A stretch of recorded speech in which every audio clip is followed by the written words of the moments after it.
Ted Williams wrote a book called The Science of Hitting.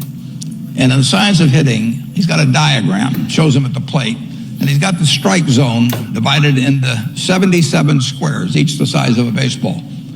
And he says, if I only swing at pitches in my sweet zone, which he shows there, and he has what his batting average would be, which is 400.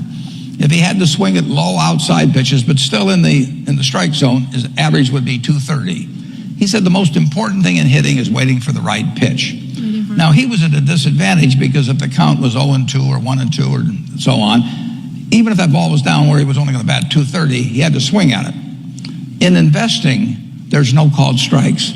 People can throw Microsoft at me and, you name it, any stock, General Motors, and I don't have to swing. And nobody's going to call me out on called strikes. I only get a strike called if I swing at a pitch and miss.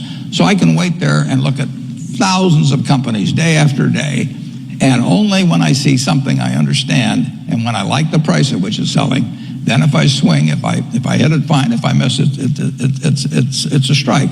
But it's an enormously advantageous game, and it's a terrible mistake to think you have to have an opinion on everything. You only have to have an opinion on a few things. In fact, I've told students, if when they got out of school, they got a punch card with 20 punches on it, and that's all the investment decisions they got to make in their entire life, they would get very rich because they would think very hard about each one. And you don't need 20 right decisions to get very rich. 4 or 5 will probably do it over time.